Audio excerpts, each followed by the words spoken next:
Está no ar Diálogos com Anderson Junque. Olá, seja muito bem-vindo ao programa Diálogos, que nesta semana vai falar sobre a interpretação para o cinema.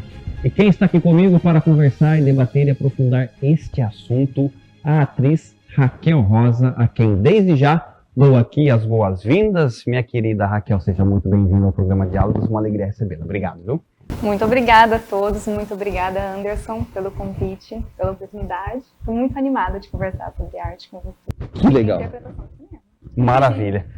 Raquel, para a gente poder começar a entender um pouquinho esse seu mundo, eu queria colocar uma questão aqui e eu gostaria que você colocasse uma perspectiva muito experiencial, né? No sentido de entender essa interpretação para o cinema e para o teatro. Você fez os dois. Há diferenças? Muitas diferenças. São duas linguagens diferentes, né? Podemos dizer que as interpretações têm o mesmo objetivo, né? Mas são coisas completamente diferentes. O cinema, ele preza mais pela sutileza, pela naturalidade, né? É uma questão que é uma energia que o ator canaliza, que é mais pelo olhar, assim, uma conexão mais do olhar. Eu tive a oportunidade de conhecer um preparador de elenco no Rio de Janeiro, Alexandre Zimmer, inclusive, e isso ficou muito na minha cabeça, uma coisa que ele disse, que a conexão do ator, no caso ele preparava mais atores para novelas, né? Sim.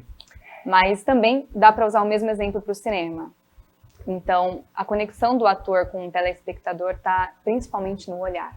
E às vezes, numa novela, quando o ator olha para baixo, assim, se ele olhar na hora errada, ou então ele olhar por muito tempo, né, ele perde essa conexão com o telespectador. Então, às vezes é um momento que a pessoa troca de canal, que a pessoa levanta para pegar um copo de água, levanta para fazer alguma coisa. E no caso da novela, né, eles dependem que assista, que continua assistindo, né, da audiência. Mas no cinema também, às vezes a cena é muito importante e é o olhar que sustenta a cena muitas vezes, né? Então tem que tomar esse cuidado, principalmente com o olhar, que é lá que está a força e a emoção da cena. E já no teatro, o teatro ele é mais presença, é energia, é corpo todo, é voz, né? Então, é outra linguagem completamente diferente. E também tem uma questão, o teatro, ele tem um início, né? A peça, Sim. Um início, né? O meio, o fim, né? A gente sabe, a gente entra na peça sabendo que a gente tem que mostrar o início completo, embora aconteça alguma interferência, alguém esqueça uma fala, né? Não dá uma deixa, mas você tem que voltar para aquele ponto, né? Mas no cinema, não. O cinema, às vezes não, a maioria das vezes, a gravação ela é fragmentada, né? Sim. Ou seja, às vezes você pega um roteiro e o primeiro dia de gravação no set é, às vezes, a última cena do filme. Ou uma das últimas cenas do filme. Ou então, a cena de mais emoção do filme. Você acabou de pegar aquele personagem, né? A construção ainda está sendo feita. Então, é um grande desafio no cinema de você já entrar desde a primeira diária com um personagem bem construído, para que quando o telespectador estiver assistindo esse filme não sinta uma diferença enorme, né? Porque às vezes lá para o final das gravações você grava o início do filme e aí no final aparece a última cena e você não estava tão no personagem. Não pode isso, né? Aqui é uma curiosidade, você falando agora, e eu quero compartilhar aqui, ó. Eu já, no período da minha vida, passei pelo teatro, mas eu queria compreender, no teatro o público está ali e ele demanda uma energia, nós sentimos isso. No cinema não existe isso porque o produto ainda não está pronto. Eu quero saber o seguinte, essa energia que não tem no cinema, ao menos naquele momento do público, faz falta? Faz falta. Assim, no caso, como é mais limitado, né, como tem a direção do diretor, no caso, não sei como seria, imagina ter uma plateia, talvez atrapalhe um pouco, né? Mas eu acho que nada capaz de substituir a energia que a gente sente no teatro, né? Porque o cinema tira isso da gente, esse contato com o público, né? E no teatro é o momento que a gente pode realmente ver e ver a reação das pessoas, por mais que alguém fale alguma coisa, te distrai, mas isso faz parte, né? Faz parte do improviso, faz parte da beleza do teatro, da arte. É que eu sou apaixonada pelas duas áreas, então acho que cada uma tem, mas essa parte do teatro é insubstituível. Fica até difícil de falar, é a né? melhor parte, inclusive, do teatro, eu acho. Sim. Ô, Raquel, o ator, quando ele vai desenvolver uma peça para o teatro, ele tem algumas... Ele se prepara de um certo modo. Até porque ele sabe que ele vai encontrar com o público que vai entregar a ele uma certa energia. A minha pergunta é, para o cinema, quais técnicas vocês fazem uso para entrar no set de filmagem? Como é que funciona isso? Técnicas de interpretação, eu acho que é muito pessoal assim de cada ator. Eu acho que não tem uma técnica errada. Ou uma certa, né? Uma errada ou uma certa. Eu acho que cada ator sabe o que funciona para ele e o que não funciona, assim. Por exemplo, tem muitos preparadores de elencos e diretores, né, que normalmente falam, olha, não usa o seu sentimento pessoal na cena, né? Não usa o seu sentimento pessoal diretamente na cena, não é bom. Não julgo, já usei também, mas a questão é, quando você usa uma dor sua, que não é uma dor da personagem em si, é uma dor sua, isso não sustenta a cena, às vezes por muito tempo. Então, por exemplo, vamos pensar que a gente está numa cena de término, de namoro, mas coincidiu de na minha vida eu também ter terminado o namoro. Nossa, uma cena de choro, eu tô muito triste ainda com o meu término do namoro, tô querendo chorar, vou chorar na cena. Vou aproveitar o momento, né, e vou usar isso na cena. Se eu fizer isso, imagino que é assim, vou chorar? Vou chorar. Mas eu vou sustentar a cena? Às vezes não, porque às vezes no primeiro momento que é o outro personagem disser alguma coisa que não tem nada a ver com o meu relacionamento real, que é o que eu estou usando de motivação, eu vou me dispersar. Peraí, isso não tem a ver, não, ele não era assim. Aí eu me dispersaria na cena, né? Então, por isso que eu acredito que você usar um sentimento pessoal, assim, seu, não funciona por muito tempo. Você tem que usar com muita habilidade. Isso. O que eu acredito que realmente funciona, que é o que eu uso. Nesse mesmo caso, se fosse um término de relacionamento, mesmo que eu esteja passando por isso, não vou pensar nisso para chorar na hora. Eu vou pensar numa questão assim, nossa, tá terminando comigo. Já perdi uma pessoa na minha vida. Onde que dói um coração partido? Onde que dói? Onde que dói no corpo? Não, dói não. Não dói, a gente não só fica triste, como é uma dor física, né? Sim. Chega a ser uma dor física. Então você lembra. Se eu parar para pensar agora, eu lembro que, nossa, dói o peito, parece um buraco no peito, a respiração é diferente, a saliva parece que seca, então é nisso que eu tento me concentrar, nesse sentimento físico, emocional também acaba sendo, para trazer no momento da personagem, e não o fato meu em si, pessoal, entendeu? Então eu tento usar dessa forma, até a saudade também, um momento de saudade. Vou lembrar de alguém que eu tô com saudade? Não, vou lembrar de como é sentir saudade. Sim. Né? Então eu uso, pra mim, essa técnica. Raquel, mas deixa eu fazer um recorte nessa sua fala que eu achei interessantíssima. Mas o fato de ter vivido pela experiência, por exemplo, do término do relacionamento, independente se foi próximo da cena ou se foi distante da cena, contribui para a construção da interpretação cênica? Contribui sim também, independente se... É uma vivência, né? Você tem que buscar da vivência, né? Você pode se emocionar também com o momento só da personagem, né? Se você, principalmente no meio do trabalho, você já está tão envolvido com a história dela, que às vezes a própria situação já te emociona muito, né? Só se isso não acontecer, que eu acho que você deva buscar, aí sim, nas suas vivências, né? Aí a emoção, para te ajudar em cena. Acho que a técnica, essas técnicas de interpretação, elas são para quê? Para ajudar o ator a entregar um bom resultado, sem que ele se desgaste tanto fisicamente e emocionalmente, né? Então é para ajudar, e eu acho que o ator tem que saber também dosar isso. Saber o momento de aplicar a técnica para manter a cena e saber o momento também de enxugar a emoção para entregar na medida certa também, né? Show de bola. Eu quero colocar uma questão aqui. Eu penso que a nossa conversa ela proporciona essa questão que tem relação com a expressão corporal, mas eu preciso entender um detalhe.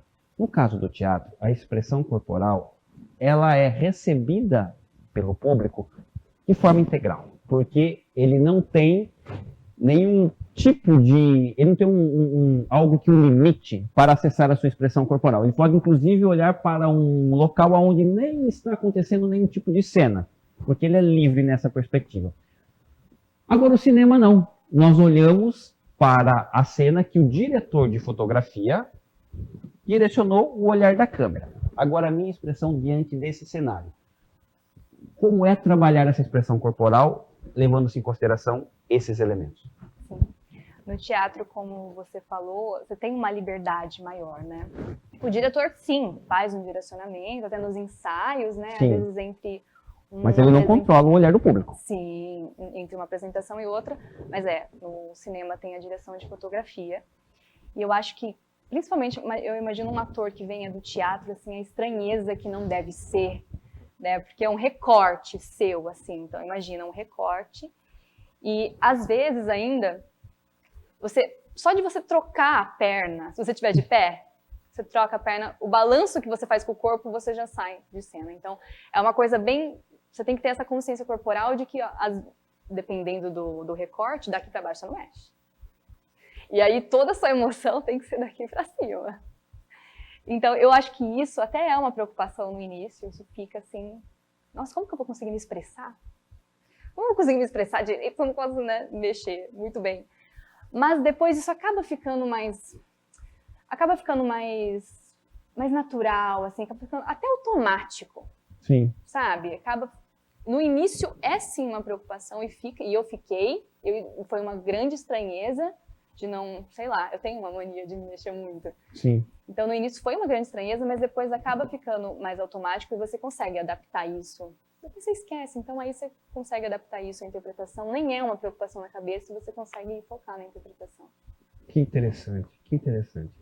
Bom, nós estamos conversando aqui com a Raquel Rosa sobre a interpretação para o cinema. Nós vamos agora para o nosso intervalo comercial e nós voltamos na sequência, um minuto só, e nós já estamos de volta.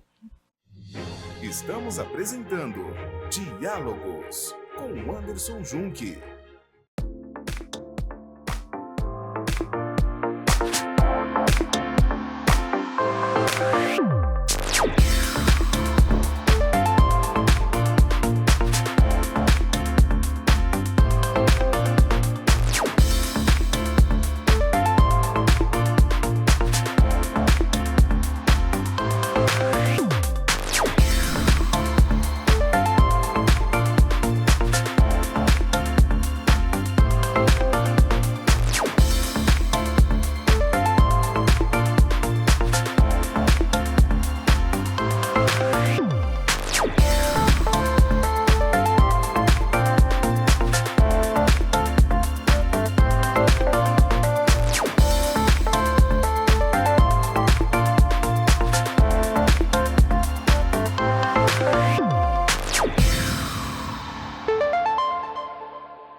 Exames de sexagem fetal, toxicológico e beta-HCG é no Ultra Labor. Preços acessíveis que cabem no seu bolso.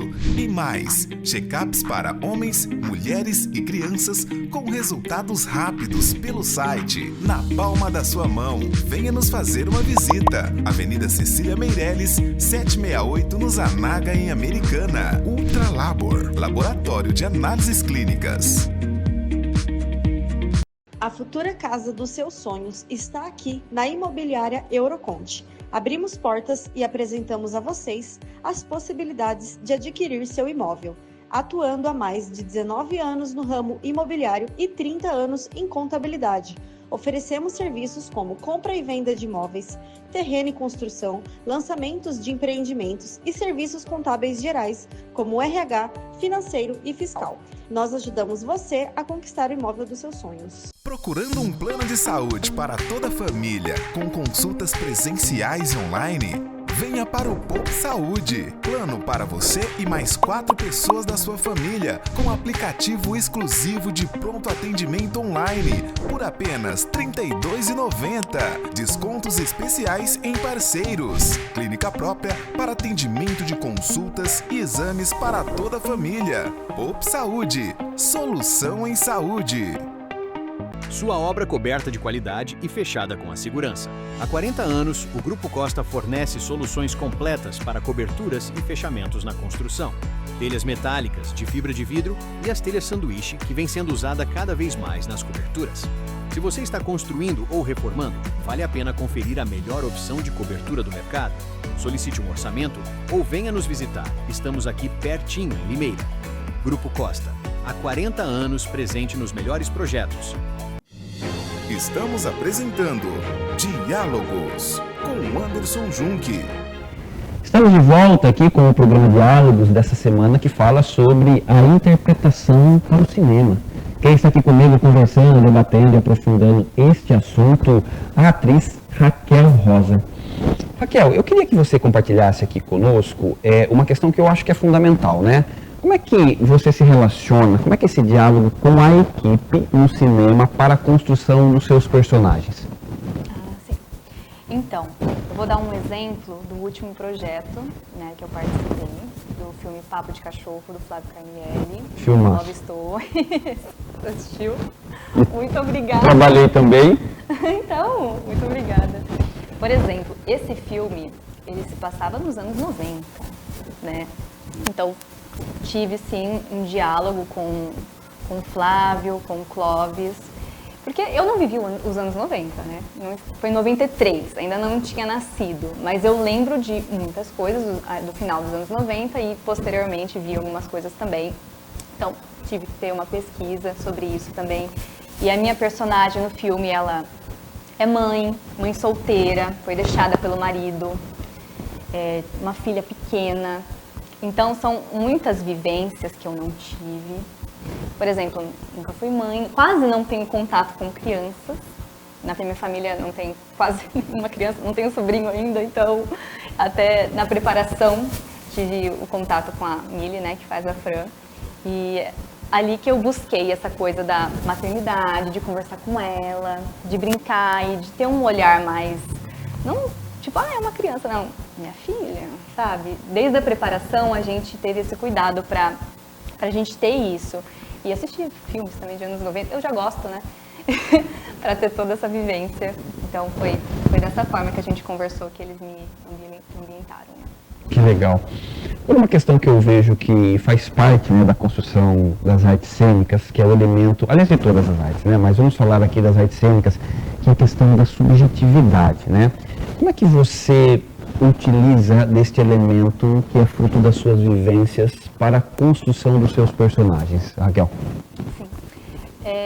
Toda vez que eu pego um personagem para a construção dele, as pessoas falam, né? Ah, entra no personagem, encarna o personagem, faz ele... entra nele, sente que você é ele. Tá, mas cadê esse personagem? Calma, cadê onde tá? Quero ser... Como que eu faço? Como que funciona melhor para mim? Eu me uso de referência, de base, para qualquer personagem, então, no primeiro momento. Então, por exemplo, o que eu faria se eu estivesse no lugar do personagem? O que eu diria nesse momento? Como eu agiria? Faço por mim mesmo. Eu tiro essa base de mim. E aí sim, eu trago depois o personagem. Ah, eu faria assim, eu falaria... Nessa cena eu falaria desse jeito, assim, e depois viraria e faria isso. Mas esse personagem faria isso? Nos anos 90, será que ele faria isso? Não sei. Eu acho que não. Acho que nos anos 90 esse personagem faria desse jeito. E aí, ou por exemplo, esse personagem diria isso dessa forma? Esse personagem é meio egoísta. Porque tem uma fala ali que ele é assim. Esse personagem é meio egoísta. Ele não falaria assim. Então, esses elementos... eu vou acrescentando na minha tela em branco, assim, que sou eu, né? Tela em branco não, porque eu trago também, né? Sim. Muitas coisas. Mas eu vou acrescentando em mim e assim eu vou construindo o personagem com a personalidade dele. vou tentar fazer uma síntese da sua fala. Você está dizendo, então, que além das questões das vivências pessoais, você ainda tem uma questão temporal que tenta transportar a sua subjetividade para o tempo vivido pelo personagem. É mais ou menos essa relação? Também, no caso, se fosse filme dos anos 90, como eu não tenho a vivência, mas eu tenho a minha, eu ia usar a minha vivência, mas ia adaptar ao tempo que o personagem está e também a personalidade que eu acredito que ele tenha. No roteiro, é a gente que constrói a personalidade, mas no roteiro você tem um pouco assim, que você já imagina, ele é assim, né? E a conversa com o diretor, com o roteirista, para confirmar, é assim, eu tô achando que ele é assim, ele é assim. Ah, entendi. Então tudo isso vai acrescentando e é assim que eu vou construindo o personagem e a personalidade dele, né? Que legal. Quero estabelecer aqui um diálogo entre a interpretação para o teatro e a interpretação para o cinema. Agora, a minha pergunta: como a atuação dentro do campo teatral contribuiu para a construção de seus personagens no cinema? Primeiramente, eu preciso dizer que o teatro contribui não só para isso, como para muitas coisas na vida, né? Então, assim, eu acho que todo ator deveria fazer teatro, ou continuar fazendo teatro. Ator de publicidade, ator de TV, ator de cinema, acho que sempre ele deveria, assim, posso falar assim? Deveria. Minha opinião, acho que ele deve reservar um espacinho na vida dele para continuar fazendo teatro. Porque aquilo, a gente falou anteriormente, o cinema te tira esse contato com o público, Sim. que o teatro te dá muito, te dá a liberdade. E o teatro te deixa exposto também, né? Para você correr riscos, para você sair da sua zona de conforto, e o ator precisa disso. É saindo da sua zona de conforto e passando por esses riscos que o teatro te traz, que você cresce como ator, que você se constrói como ator, você se mantém, né? Você tem novas experiências. No improviso, né? Que quase não se tem, às vezes, no cinema, né? Porque o roteiro está lá e, às vezes, você não pode sair muito do roteiro. Sim. O que dá para entender também, porque o cinema é um vídeo que vai ficar para sempre. Sim. Então, dá para entender por que querem fazer tão perfeito, né? Porque as pessoas vão assistir, reassistir, então tem que ser daquele jeito. E o teatro é uma apresentação que vai ficar na memória das pessoas, as pessoas vão embora com aquela memória para sempre, mas está só na memória das pessoas, a não ser que você apresente de novo, aí ele vive de novo. Mas não é a mesma apresentação. E nunca é a mesma apresentação. Por mais que sempre pareça que é a mesma, nunca é a mesma, sempre uma diferente da outra. Raquel, agora, deixa eu fazer um recorte aqui em cima dessa perspectiva que você coloca, que surgiu agora aqui. O retorno do público do cinema, depois que ele vê um filme, ele tem uma certa comparação com o retorno do público que está ali na plateia. Se você terminou, ele já te deu um feedback naquele instante. Tem diferença desses retornos? Fala um pouco sobre isso. A gente não vê, né?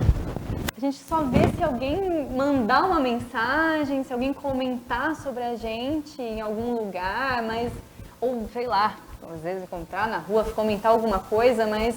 Não é a mesma coisa, né? Não dá pra comparar a intensidade, é isso que você tá falando? Não dá pra comparar nem um pouco a intensidade, né? E no teatro, a gente tá em cima do palco e a gente tá... Embora tenha a luz do palco, que quase você não consegue enxergar, mas que pelo menos ali nas duas primeiras fileiras você enxerga muito bem. Sim. O rosto das pessoas. E depois que a peça acaba, se você tem esse contato com as pessoas também, eles estão cheios de energia, né? O teatro é uma outra experiência porque você está presencialmente com as pessoas estão te vendo por inteiro presencial, então eles estão com outra energia quando eles vêm falar com você, né? Não faz, às vezes, gosto também, se for no cinema também gosto, que as pessoas venham, comentem, eu estou dizendo que é uma outra intensidade, realmente. Sim. É uma outra energia. Quero falar sobre referências, né? Nós crescemos, claro, nos ombros de gigantes, né? Quem são os gigantes que estão elevando a Raquel Rosa para um outro patamar?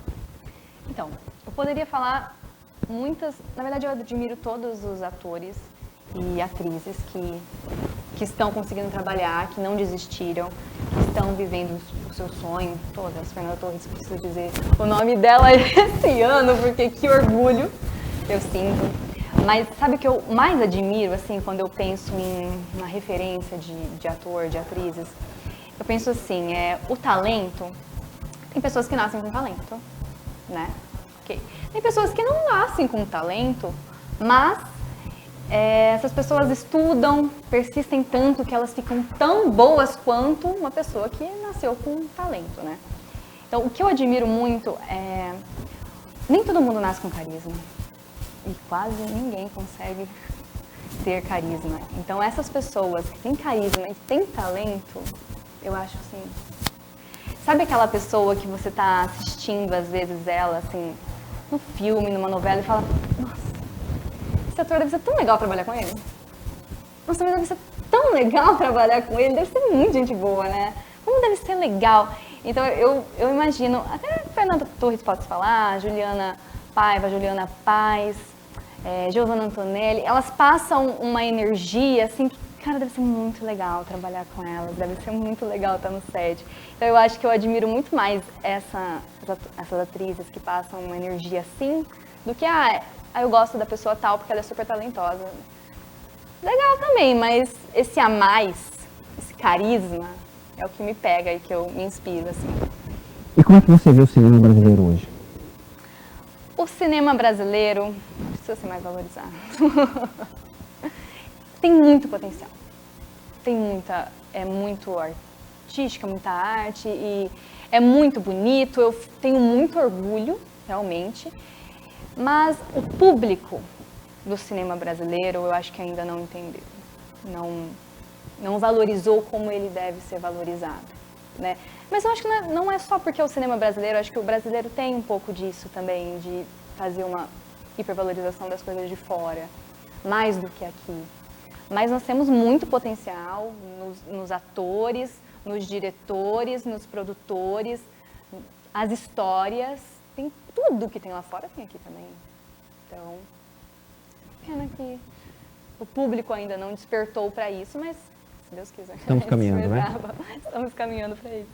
Raquel, eu sempre peço para o meu convidado comentar uma fala de alguém que é referência na área em que nós estamos conversando e eu quero fazer isso também com você. Aliás, eu escolhi uma grande atriz para que você comente uma fala. Eu estou falando da Fernanda Montenegro, vou abrir aspas para ela aqui e vou pedir um comentário seu nesta fala que para mim é muito significativa, maravilhosa, enfim, é emocionante. Abrindo aspas para Fernanda Montenegro.